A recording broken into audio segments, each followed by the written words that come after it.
Is everything okay with you? Is everything okay with you? And I said, be a good year out there. I was a young woman, I am woman, I know your mammy Ellen Darko Ama. I bet to be the money Naa Toshie. So, wow, why do you Juma? And I will tonight I pump artificial, you know, a year boy for team. I was here, and someone Naa Toshie. Ajie gune ni widie menne from ye maame Ellen Darko Ama de ati se wankasa wo de waso etie bi de na asie yes Naa Toshie kan nsem bi de fa ewura Dr. Alhaji Muhammad Bawumia ho a enipa omo ban the corridors of power in the MPP kire se ni nyina ye ntro na wei na ye maame Ellen Darko Ama aba bonten e de nsekiremu aba na nsekiremu mu no can be chile mamma power, children and dabre. Bayan the sounds over team no be a 2 team. Now, my way, I was for do everything to have her again on my platform. Young couldn't continue some. Your barney at us, I harass media GH, Michia, Minia, Evans, Jabe, Michel Yepa. Young couldn't continue some now in some studio. Meeting in a baby and Casa or Nemi Senior. Oh, everything is David. 8 years, yeah, you run another big dear by me. Or the local tour, district assemblies common fund. Now, me beside the question be on the sister station, and then okay, if you watch it, and you be a any of his sister penny. Your mammy and nominated party on Tremmy. Party me, oh. Maba we ya no mu gina mu ya ye party adwuma ba ko pa obo an one especially maba no so busa bi Fatima to Abubakar do busa ba mi afia koto ma mi afia koto Jennifer omu sa ma wu na omu di manani asa na edi mu bi beka ya Fati try friend say hey emaba we see ebo mu obi e ne pono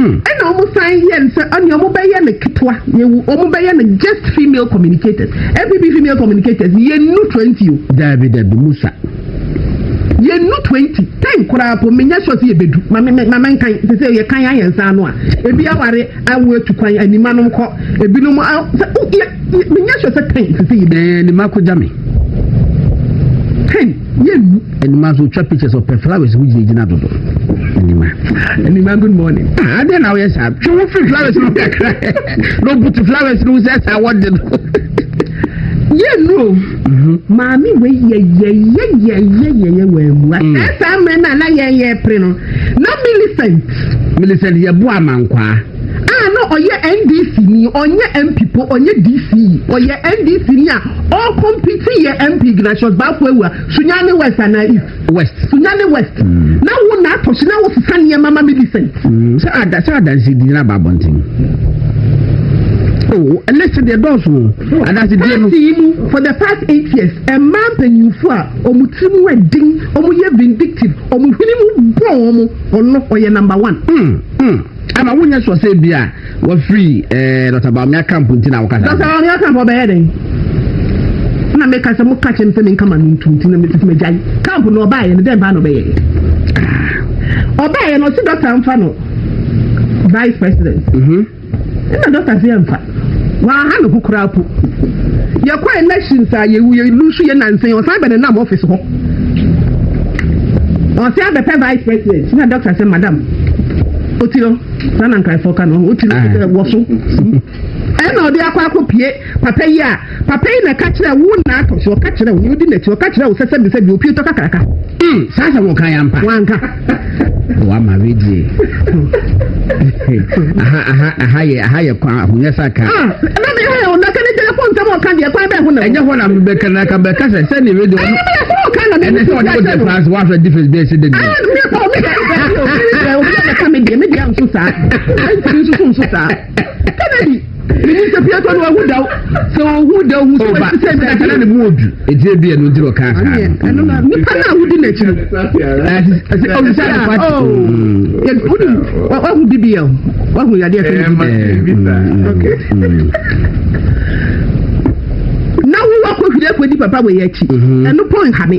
after all, you way I will mean. Obiadi ni open it, and whoever you think will do your work for you, you go and follow that person.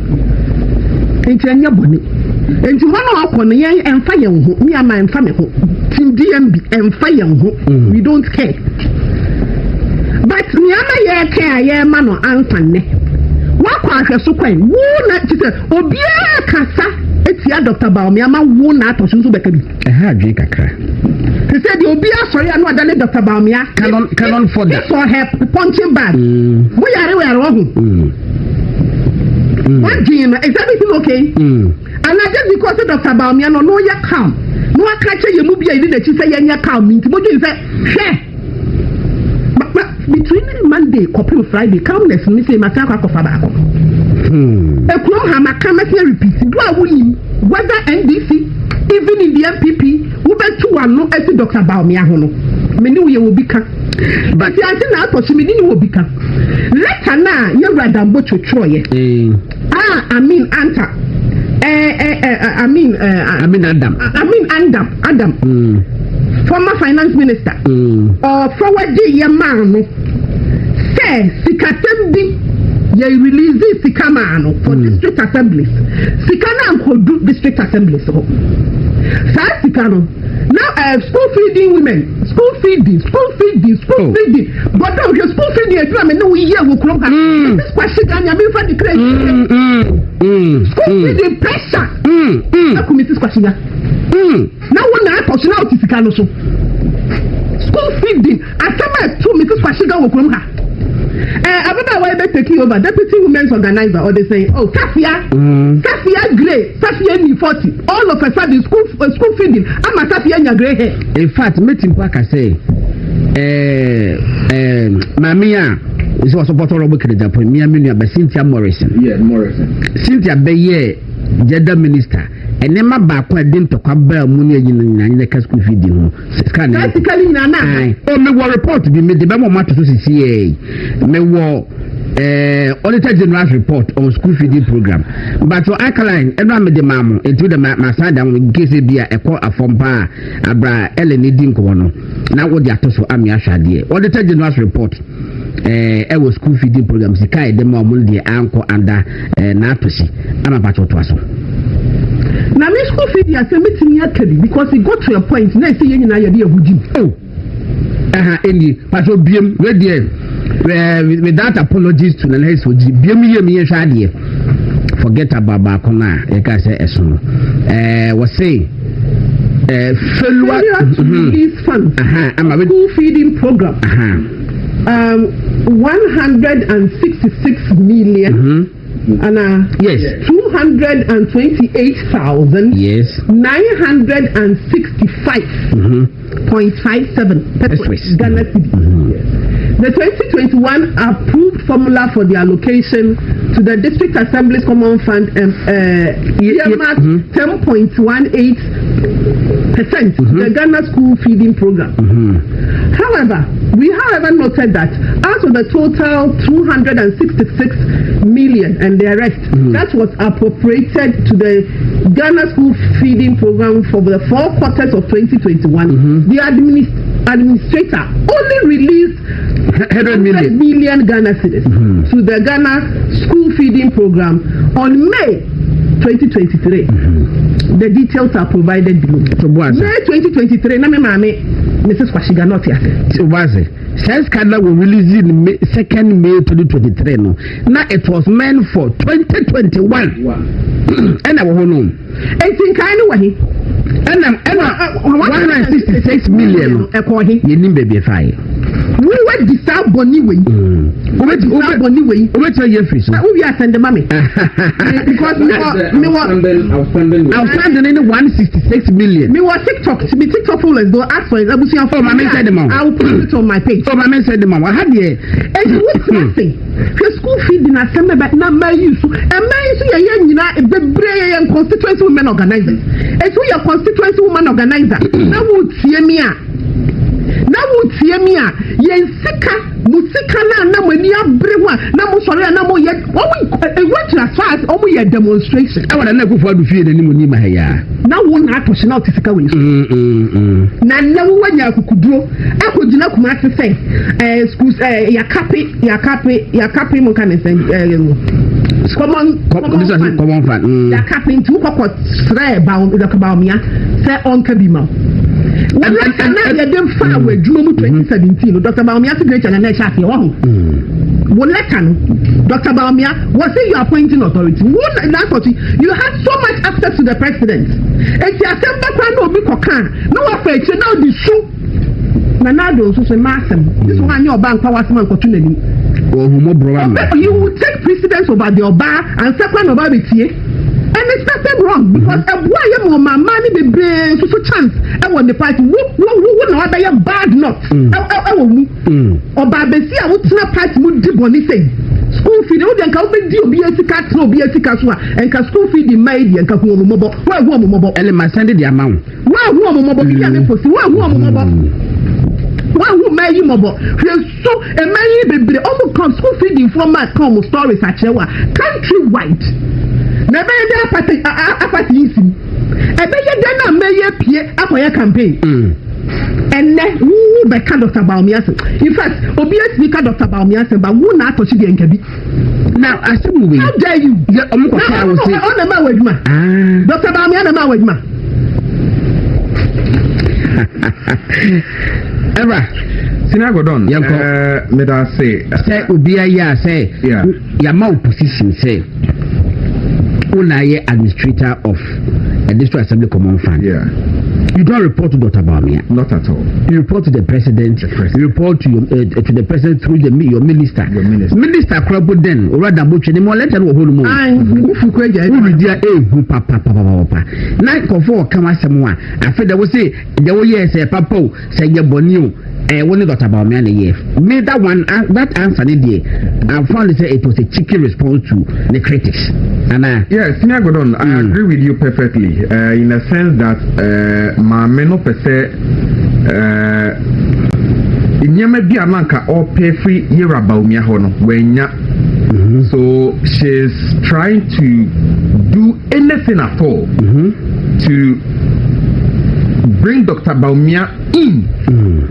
The failure a buyer Uncle Yam from my party. She's just trying anything possible to associate Dr. Baumia and when the failure a buyer at that very officer or Mampeni Dada Yura Nanado Danko Kufuado a demand. Sinagodon. I used to stay in a friend is saying a Sujaman constituency. Okay. Now me hosting a morning show. There was a radio station over there. Sujaman. Yes. Now that time no senior abemu. Now this year no hono. Your friend Yura Honorable Samuel Kwame Ejekum. Senior Godon. Many opinion very close. Very close. Opinion onimde onimajuma were contested to be a parliamentary candidate for the New Patriotic Party. It was the Amman constituency. I think I stand to be corrected. I think 2 consecutive time or something. Nina ankoya amfama no. Ena party ni ba bem ne de that position friends and DC at the man. Now anytime bia me program bia me ko penino office no penino e change adwo aden ene say common fa no ema enye se se bi otafracho penini enni madwuma o onni madwuma onnim kasa penini fie wanim Intinne Auditor's General report actually say yes aban ni netre sika no it was released. Yes. Anyway, say you Auditor General's report. The President Muhammad say Obama e do mo ato. I was on behishing. Wake up. Openini ni Juma Sami ni enti ayan ko report. Nye ni be report ama Yoko. Yoko mu nu na dem ba ko so no what no ko report we. Yoko Auditor General's report na da ho. Omo ani abro mu nkofa. Openini ni na juma. Onim dia na oyeden oye. And so at the end of the day, no, dear, I was say, Eba, no, the Koye Jumano, opening Emma. And nti afei obia sorry a semita frache na oka papa nani asif so musika wo de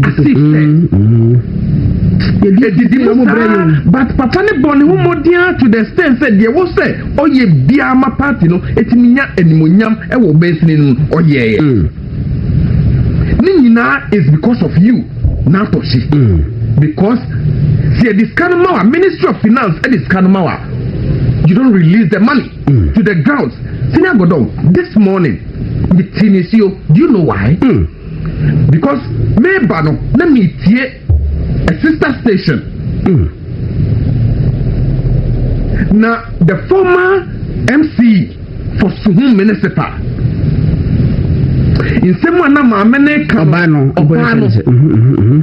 someone I was just asking myself, say, and it's a Naa Toshie and who be a moboa into no one can name young kumana no mere MDCs anyone why no it's no one now feeding women organizers constituency women organizers no deputy collective what na DC Senior Godon Mitinisio can because I was just ashamed. Say, Oba part me yes sir. Na say Tripone you DC wo. Na say Tripone for say omo pese ye de your friends say grader omo Fiscal grader I reshape omo road. Na say what in crime. Na say okoto air football jersey e de komo omo. Do you think it is their priority? I didn't want to be release the fan. Jesse. Na suhunfo ehia eye your friend say public KVIP na otin crime na o say auto football e dey akwa mom auto Wellington boot e dey akwa mom meanwhile this year so tititi ni dey exactly 5,000 yet tititi taxes ni be here 5,000 I will be question and I would was not there 4,600 ayo MC onu ko nye DC yes MC Gacentra anyway to the extent that it was say maame no former MC for Sum it was say otimi onimu kwan bia say otimi accredit the current administrator e can say openly ya dia se no one party member e tie ne mani sister because of the nyema odi yomo nyema odi yomo and then when you are in Ashanti region I was expecting mami say obe okọ baby building na ibesi bi obeka se party madaroma me yemfum so nyema na me hwe ni musa nka meye no tumi bebro me so ma menya tumi bia na me dia kakabensem nti me sremo mo fa ncheme na nke bia mo nto aba na me candidate ame den me support no but this woman is still showing arrogance forgetting say ono eka ho say 10% she contributed about 7% to whatever we gained in the 2024 election. Was see, say, Dr. Bamia in charge of economy. Yentimian first dollar no mafom. We exited with 17. Maybe I just had a crew and then the NDC for the Abba 10 at 11. We have no business criticizing them. Anyway, they were not at the Abba. That was for it's 9:49. It's NCB and a barber. So meaning say you become pros, you say OSP. I'm a then a person can and I become so Dr. Bamia. Why Dr. Bamia again? Then a person Dr. Bamia, yeah, can say Eastern region. And okay, can say Omicron. Abiti fifo nyina mechiamo and kwa me picture we dey fe me picture bi obi asem no me dey better TV no sama ko for ahwe bi f ami chia fiefo nyina ye ma fifi abiti fifo mechiamo nyina deku lane fo nyina deku fiefo nyina me na do ma fiefo nyina post office fo nyina mechiamo nyina ne Dr. Bamia ewo abiti fi enura o cross Echo Afam Plains North South no yem price so until ne or ya bitifi constituency no wasiaba and say nkoko ni abrim obeye and also so ne eastern region ijinem den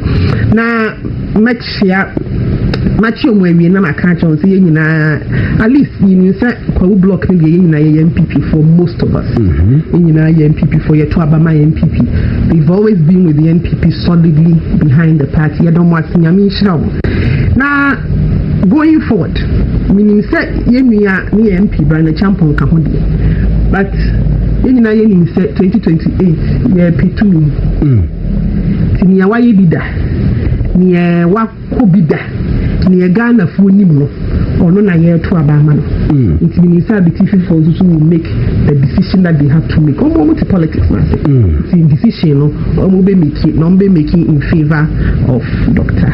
Mahamudu Bawumia OSC anya ne God on Timothy Hemu OSC mu go so na ho be me da me see you station. In fact I don't even think say ye hire ho waste time energy and resources on what do you mean dia adinza dede kwa yetikrum ha ni OSC anya antisisi on fa antisisi kama oje bibiem agune ni ma say my party na musu election because of it yes it's in that how be never be catch them say na me fefo na we papa ye nyi wuni ye dede na wo ye dede kwa pe ba bi gina adwuma no ntimi nya agya hoko attorney general no kura pa ye beka so ye opposition person kura pa onu kura owo interest so obi be chase nkrofo so no kura o catch say adwuma no nhie jamu nya dede ni ye na ye nwe ye o pe ba bi nya then bi na wo ka ho asem the last one obo miensa about near OSP in a day. And is it the budget? I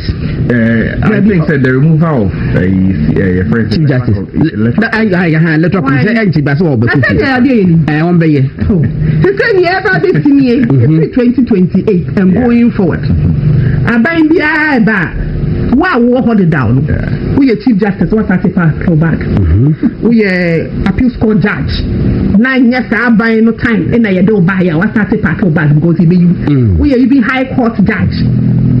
Now you have decisions be say abronye die abronye high court judge you say or no say that you sort appeals court animal farm judge or no say obe fan back into a whole to say judiciary is an extension and coterminous with the tenure of the president. Yes it ought to say DC it's no kwa na o any problem electoral commissioner ono so sa nti we mean ni electoral commissioner we go ye hire we nyina ni say besi ono hu nti dey use justice sokon enti talk on no kwa say so far back when ya I want to worry my head and way about it and when I say wa kwatena ho no no hu say hu fie nan obekọ when ya the police for penny mo beko soldier for penny for mo beko fire service mo beko prisons mo beko this mo can say obi abeko civil service for penny for directors even your directors because NDC for all directors agency from director level all the way bye I mean at this point in time I don't think we should waste time to say asan na ka say first no man panyi bi ba o nipa be 7,000 to appoint they said they are 20,000 because all directors of after election first no MPP for your tenant said Dr. Bawumia promise back so the Amayan party for walk 10 no is that kwa bro yeah queen if I be a doctor the cover 20 because all directors of state institutions me ma catch no when you dey be you dey be obi abeko e be point bi nkura me ntafre omo ba NDC nkura beko ye be NDC nkura ye be MPP nkura ye be ntafre mo MPP for ntafre ne ntakia ni e so de aba o ti sana ye be no we dey any problem when you dey ye be high ntafre bia ye ntafre it wo de wo ko fa ntafre ko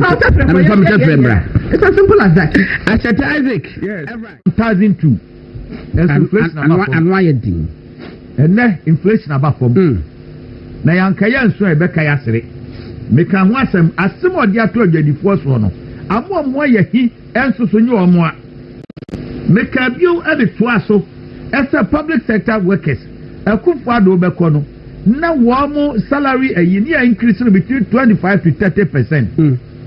Mudi ananafo akiri ensem edi nsem a ebia emmoa na so mo antra nsem say mama kro no a na eba mama no a na eba ya na ne mpanimfo aka say the same mama so mo antie and no buy no see the 9% be bo ana what dey call 9% no and e ko ba ne say obia mo na bosuo mu di akani hawo and na obia wono no kasa ma NDC a wono ya government staff akeke no e ya wo ti Jubilee House no and na no ya increasing the salary equal 67%. Can you know 30,000, 300 million? Can you scan? It is all what 67%. I know you have 500 million. Hey, another. Yes, can you scan 50,000? And I'm saying, my growth mindset and the critical thinking skills. The man, like saying, look, under Kufuado, district as say MMDCs, or market 4,500. Ente bia wako mikrom adi ya wako ni ho bia wako study DC udu so wako edi kakra besum 4,500 na asa 4,500 no so echi no awrehu sam so ni say common fund em fan komom na 250,000 ankoka wo munsa oba besia egibo na bosuom ene wa sorry a all cancer hunu but bia koduro no ba wo me di nkunim enti nipa bo ahia nipa wo muade sei ne nante akura chese wo muade enipa wotimi kwaji obi kunu ema nipa no ne yiriwu onu susu ngu fa na japade yo fa come on okwaji hwane kwaji obi kunu na de wunim na de wa wunim na de senya bo na crimes obaji obi kunu no jiya wonje ma yiriwu na ma nipa no ne se nyo le kunu o fa nyansa kwa so ji na japade eti papa no empia wanko bio ni nyina no oba bia quarantine niema obegu na wo ye nsapan no de koye wo enipa wei na nipa no bedi MPP mu se dwim ya hunto ye da eya ono na mo keka sembi ni ade ba o mi adi ne hu ni nti enso bedi ya hu ni mi da se ne mom sanya sa ke be kwate chimpa ye ni binom oba basia gisika na how come party obi abra ho che da botwe enso ni atechiri damboke nsa ya atechiri damboke nsa enne ba bia koduro no so ti ase na nkrata no akenkan bi die dia hin nkrata finance ministry nkrata no akenkan bi finance ministry nkrata no do asun ka mu bi o chem specific here ba kwa no mo extra krata koma madam Naa Toshie say sikana begu na council abegu na council na this assembly ne changes can emma fa nye adwuma o releases can fa nko na wa fa nko ntem ko a sa do na come no fan ko a country no omo ma yibi wan fi emma dabocho so krata ekomano wa respond na wono emma dabocho etwe krata komano nanka the stature of dambocho o wonim sa krata no me da kra me pen mahwe pen mahwe o me ka me can can be mo ye me be type papa e dia obi mo ye dua na so ti ase enna no pempen so ayakoduro no so tese ensam no kasa o kamini atomre bia no amene so Yazid Adam oba Yazid Adam very intelligent was say after giving workers 9% there's going to be a major tariff increment in the first quarter of next year. Yes. How would they survive? Look, no dan Chenya. Ene dia MPP abade ba ya pomuden ye shemu kena. Ni edikan sam they say digitalization ayi omo de call Ministry of Health. Account of betwam. Enra information aba amani panu aba bontia be kasa eya they say rasta what they say krampo. Rasta be rasta where journalist Black Rasta. What say? Akando na ampokro wo opposition no okwaje 2 million every year every papa ne ho. Etayada na oba ye no. He doesn't tell you a lie. Wo de open boom. Kind no abekuma say. Oba enso a wo begu party ni hu fi. Say party ni ko dia $17 cedis. Keke on the 6th of January they betting on the 7th ni aso ma ha mani in no. Na dollar na 14 cedis. 14 yeah.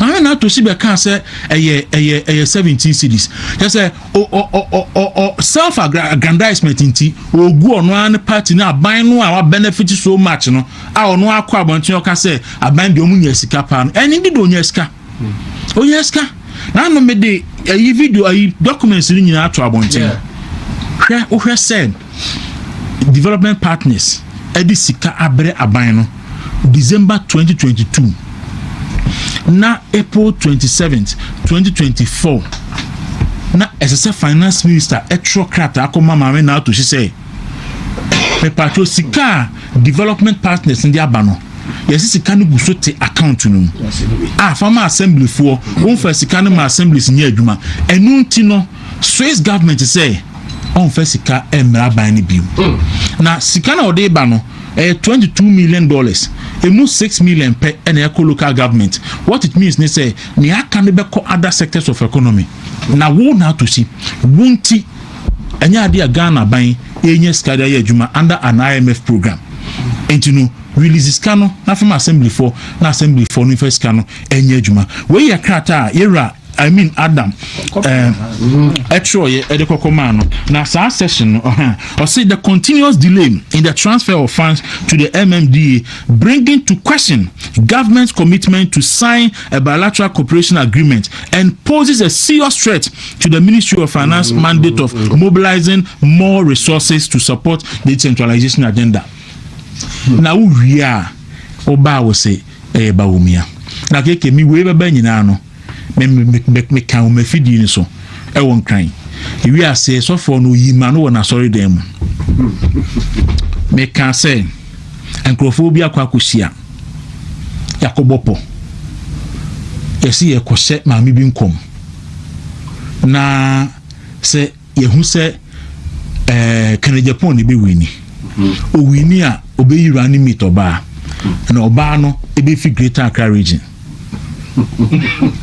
na Greater Accra region a oba ni be free no oba ba constant Greater Accra region ni abrese reanimate ni de ai chire so yire paisa de kura obedi nsan kom senya ba pese ya pa oba no be so she camp as at the time and kom se ne be ba no na oba no guso oba omi aho enti minya hint no na me kan beti aman photo na me say na so for ben na shenkom keke ebe kwa buruchiri na fi wona mano nam travel and tour ye pevisa ma keke washen kom de ya na nya menya na dwuma o ja say so for washen kom first en kom she no ya say MPs no baba 50% ebe declare support for Canada Japan by June no so ye no ye hunu even 1% afeni asase free MPs no honorable when Canada Japan be win to declare money say an oba wanya post you see sa en commission no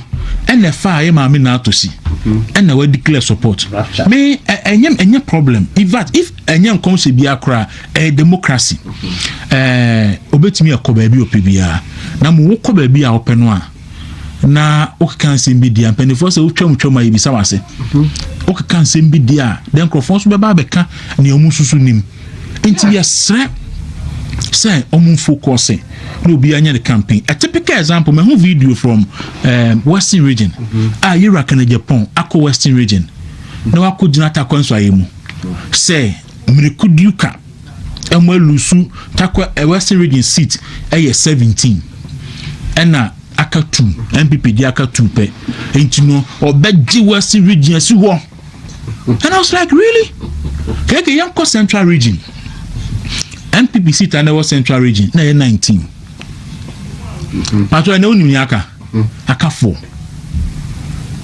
from 19 to 4 MPP lose saying 15 but you lose seat and on Canada Japan ateso what chance 24 years no o free so ape you lose seat no but olusuma NDC MP our ceremony asai ceremony and you lose the amano can you imagine say anka wale Dr. Baumia sit NDC ni na teso can you imagine ibe so Ghana and come back say enukranti on sem fata so be obegina enne no san ya sorry ni yes no a Christo ni no win Baumia sit wale enne yera Canada Japan Central region do you know say 2024 election only the Central region saying sir he was in charge of Central region Senator Brian Champon was in charge of Eastern region no Honorable Canada Japan was in charge of Central region MPP seat moving from 19 to 4 welusu onwani seat awoteso Oria were free central region,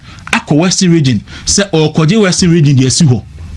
Na yepe memma obi anye memma me patro abre ane ye bon crofo election day no ono be kan Japan no wo hen. Yaba A+ abeka kire say he was the one giving him privileged information. No the winning NPP candidate no. Pius Enam Hajide abeka kire say NPP mpaniphobia free central region so ono be kan Japan no almost sponsor independent candidate and then NDC candidate against NPP candidate. Kobia East Richard Champon, no NDC deputy ranking member on Foreign Affairs Committee. At the time, I'm not DC for a more 290,000. No, na Mami Naa Toshie release 1 million Ghana cedis. The NDC and Peninsula Fanye project. Now the sad aspect in say, Sikano Crown for local government ministry or release the core. Regional Coordinating Council. And do you know who was the regional minister? Jojo Rocky Obey. I also that anti-rigging squad. He was the regional minister. And when to me, I'm can't Naa Toshie say, who releases Kadiama NDC MP against MPP parliamentary candidate or DC? Only DC only 37 to 39% of the vote. Now we are. I catch up and Crawford say, Dr. Baumia Nema use this election. How can you do that? And you can't say, yeah, near say, I'm a your benty and where any massamo. Now, the all who trying to say $17 cities now news about who trying to. Huh? Who trying to trust $17 cities? I better him say 14 cities no. Now, who news all your bar about who trying to. You will be beside, will be so beside Sunday out there. I'm your benty and no mokasa say me. And yeah, massam Ghana for your contribution. And accountability. When I will call for accountability, say Baumia doesn't deserve to lead the MPP. But do you also deserve to be the running mate? Yeah. Do you deserve to be the running mate? I will who releases 1 million at the NDC candidate. Oh, there's a lady on also no yeah. Is it DC? Sunyana West. Millicent. Sunyana West. Yeah. On also so me that's it. Me na me catch her. She'll be teachers contest. Yeah. Honorable Dambutwe, a local government minister. Dambutwe. A choir man made in the fashion. Look, you ain't mean cancel me now. Ain't mean cancel me now. But I think you know, yeah, the neighbor can say, Dr. Mahmoud Baumia dear, or your party no asset kese. Na eya on kasa, and they to the be a hard, you know. Yeah. And Crawford men kasa, near Kaguniso, men kasa, near Kaguniso. But metenasi because, yes, so you will see the Kumosuna, Pepero who could see whom Encopra. You know, Dr. Baumia, Yami and Canahum. The next election, NPP ebe winning, NPP be winning with Dr. Mahmoud Baumia. But na kwa answer na be ko ya emra na me kan se wo ye program o hile ban so ete ha ye de omo ya na omo ka e na mo njai mo sa party no sa Yega unim Obviously yes na be unim aya bisasa no dem na be kan obi frosa okay fine yenu anu ma wo every January obi ankasa enka na atoshi wan yenu anu ma wo why now yenu anu ma wo Oman FM eni na tu no na nse ma ho odin ekofam nti nipa dodo enti omo senia na omuti omo kane no nti nsem ni bi omo ka no enkrofo nte nti wo yes obeka bibi kakra bi pa na enkrofo se eblemu keke nsem omo kafa Baumia ho eni chema wuntumi no mo ho no se yesi ebe responde a ebi anka party no ebi anam be ka send ya say no because obi timi tena Oman FM so e ka say chema untumi ensempo mfata say obeye GSS for SRC president then yashi be bisa say na honorable can Japan dey oseso be the president they say the reason why 20 minute president abeka say edinatem what I say because obia chema untumi he stations enum so the onim how much it cost to raise this very station at TA. Obia party no ono or funded from the bottom. No, they bought party. Almost get good them. It's a share decision na omujina so the fapi omujina so at the decision na. Kono a sound pa. Here the ekosudia a playbook book of strategy I'm much for from beginning of year say by implement it Kono, almost shot on Kofa or a Muslim Anamwa. Almost shot it. Into him, Yanko shot him Fiona Yankase or a Muslim Ghana from Penasam and see anything and fat and backfire. Almost can simply. Na at the time Omoka Sansemunia na Yura Dr. Baumia Indian C from say on quite campaign. What? But I tell you, Baumia C from for your campaign. No more Timana and no Casa.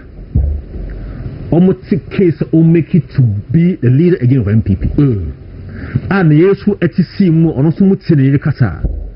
I hear fun about me kujina. What is the what I am Bobi? Where? Minyanti biasa. He has a message. He has a message. He has a message. And the people are listening to him. Omo analyze it, and they're coming to a conclusion. Good on. About the center, the person who claims to be bold, fearless, and everything is always screaming of intimidation. Say they be more intimidating. No, that's a break. How? What's that here? Sikania will but the son will say, in 2023, Prime Minister, Silla or shouting about intimidation in Kahunia. Yeah, they show down the buyer. Now the party is out of power. The party is opposition. One uncle friend among intimidation. With what? All across the country, Obia any campaign. Say Bia joining where they want to join. Ebia go for 2 months years. Obia to be also. Seb, or you wa be mu yisino, ye ba opposition so ye say hulehuna no. Ada de yes sir. Ebia san ni ho. Hey, and the delegates the defense no. The delegates also be Bia san ni ho. Obia wetin na master 10 president showdown. And I was be was it the more you know. And then on 31st, about ya straight to the can of what happened. I'm very not a about to be in Anna. What about that? MVP for delegates when you're serious. So, bet me the line is this. Wherever honorable could be or intimidation, and I don't fear anybody. Wherever he's been, Biano, Uduha, the grounds tell him, say, it's as simple as that. It is as simple as that. Baby could be or change him intimidation be and almost everywhere he goes to be South America. The grounds have shifted massively for Baumia. Massively, and he knows it, he feels it. Fear we are candidates. Abano will call. Now I want to lose. You see. Your guys around you on my catcher. So, what's up now? What I say, Ocean Nipana, Waba Shop now, or convincing her. You can see from his face, as well can I say, I feel Ocean, I say, yeah, I was into a fiapo. Now, when I heard you could do. What I say, hey, we want to Hamsia, we will be catcher, how can I be you? Nothing is like a it's a clear sign. Go on, we're on the grounds. The grounds are good for Baumia. You walk around, Kakra. Go on, the grounds are good for Baumia. I cry. Now, what's here in Melbourne, their reasons and how they reason to decide on some things. Look, surprising. And Melbourne at it, you want to say, after do points of the entire Baba. Here, on my Facebook. In the next 2 months, and try a man near a Baumia camp. Yes, more. And try and read on my able to trouble Baumia. And about Namus in the radio. Oh, go on. Tubo. 1 million people ever. There's a beginning, Pia. Yes, a beginning. Yes, I Muslim young fat. Yes, I will fat. The far tribal by. And I tell you that the people of MPP, the delegates are not tribal. Of course. They are not tribal. And in 2023, Baumia we know a century again. He won massively. Not such a good man. The people are seeing, say, baby, you do know. He's the best person to represent us in the election. they see it ukofa tribe ba emfa and on na say aha honorable candy camp na ama be bia could be bia for the intimidation. I don't feel anybody who's chasing you. Who's chasing the lion? Also a lion. Who chases the lion or Hifa? It's Hifa. Who does it? Whenever the lion whenever the lion screams so be chasing the lion, why you weak pa? That's a ton of the pussycat. Why you weak to me? What's not for sin? Not for sin. That's the only way. Who's a lion or 18? I'll bet you the why you weak? Now what them call? I feel Otsima as Obianse. And that's when lion complains today. I'm on for oh. Okay. The grounds are fertile. NPP delegates know what time it is. Who the best person? MPP election committee. In fact, only members. He said Honorable Joe Wise Mimi Ayabwa and the secretary. Ebimuka Enti Kame me Dr. Mahmoud Baumi Kamika committee no o ye sure say be adwuma. Second list, no. So we are listening. But I want to understand the point. Because the friend saying, Honorable King, Obi Odinechi, our Nini Duma, Eka Committee, no. Sir, Yaw Edu say, Oka Committee, no. It's reading, and if they don't know any normal, yeah, proxy, confusion, that is where it's starting from. The enemy is within. Okay, the measure. They say a friend Yaw Edu say. We are sure that Dr. Mahmoud Baumia Nipa committee no one. Kenne can be and Zubia and a dang and a hang.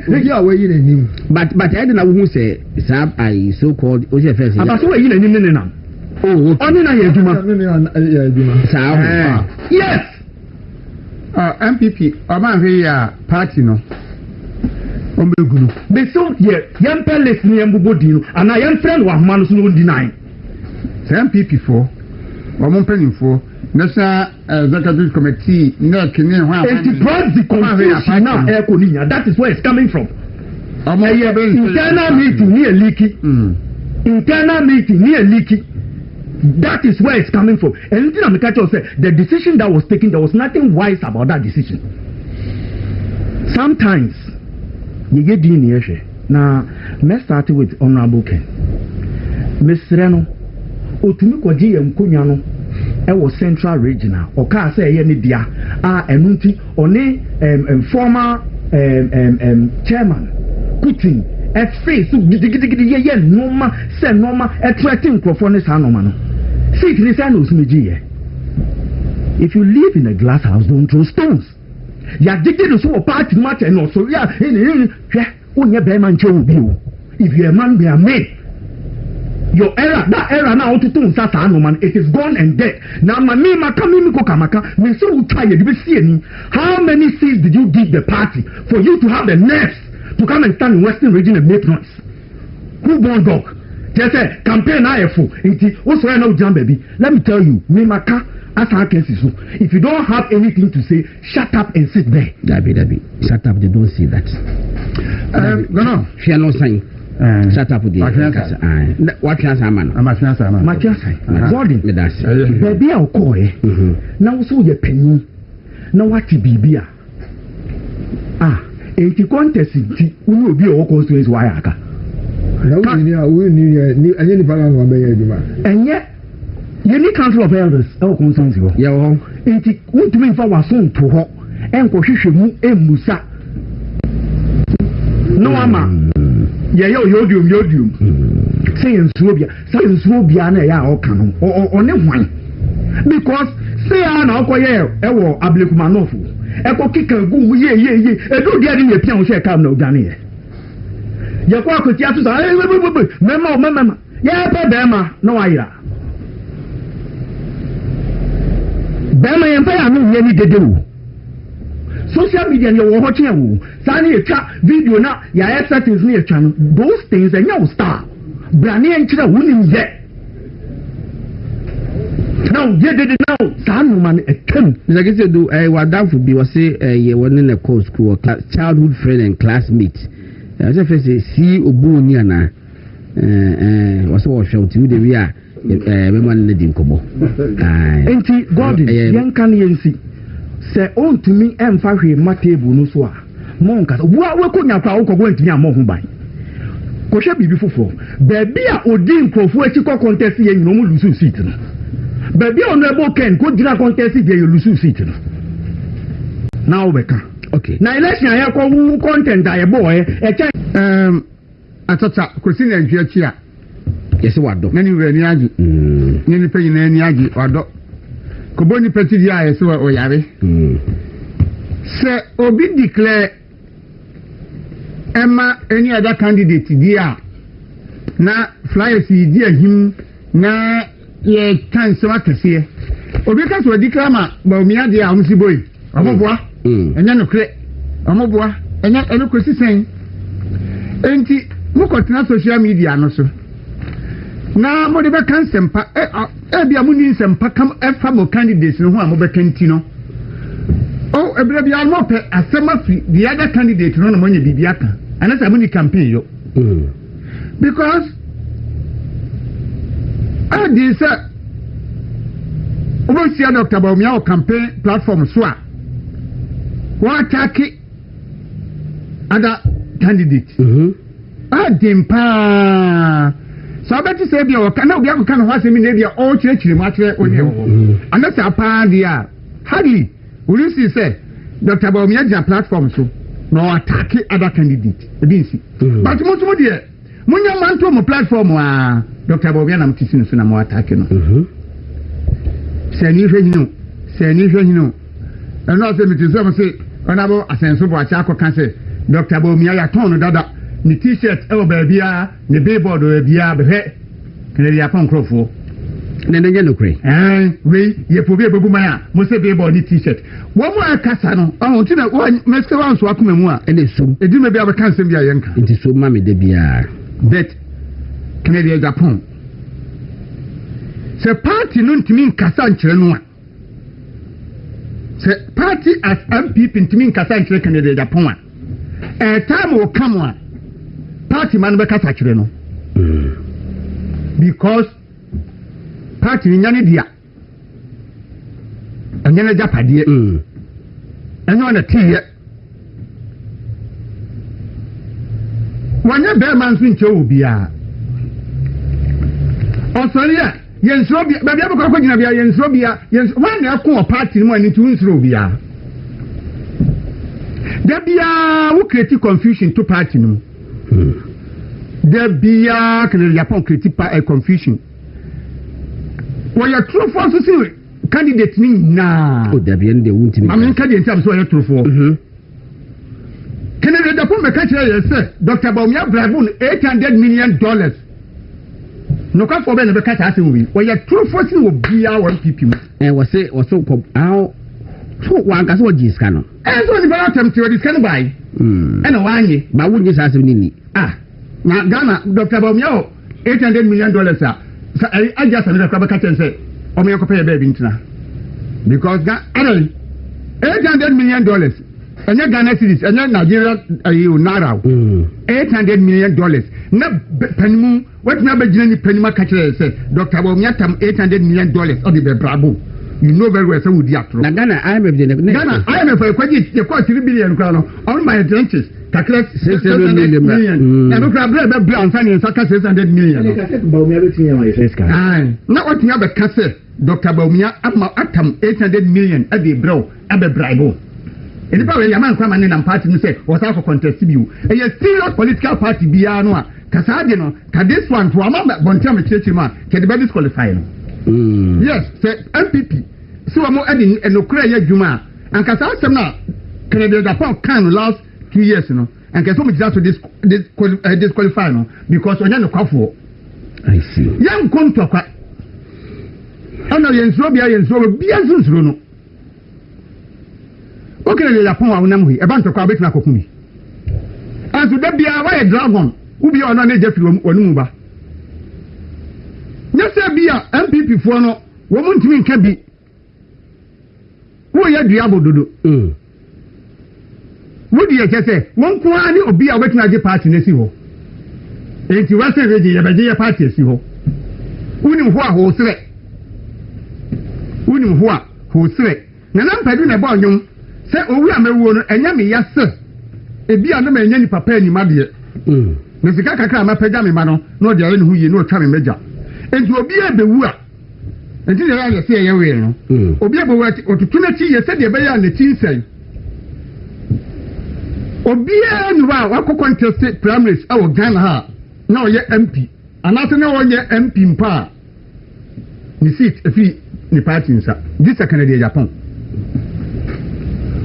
what is seat so seat wa chance for 24 years sesen wo sare so no wa ntimi ama ho bai ama MPP ayi western region na wetu akwaji wo die wa sen central asin fosu wa ntimi ama ho bai na ko jaba bi dwa onu se obakwa akwaji central region di aba na nyo omani nwu asem na ha ne nwu asem se wo kana de Japan so ani wu asem an ka umi wa no nka so a wo kogina western region tetakwa ho no kan ye no so ani wu asem a se wo seat wo ko ka seat ho asem nyanya Ghana so any MPP so se de ewu bi enti ye de ye beka ne ye besere se MPP mpanimfo entimi Africa ne Japan kasa ankere no a ebedu me bi no bi kasa o munye din because at my hijack party no so what pickups what pickups are what nyane pick up on one atobi Dr. Bawumia want pickups last election what pickups say not 300% what pick up 200 I will see mother will be a 300 soon ka say wo sika when you free party no Dr. Bawumia onyem half what's what topic inti no ada na mama nipa ba akọ agi party ata na ni ase na wo pese wo kire se enyi onu a ensese yi obia na enye Ghana na politics kan a Dr. Bawumia gina wa na okere de Japan ko contest no kwase ko pe flag there na Ghana ye say serious say program re bubu man na ka Dr. Bawumia gina wa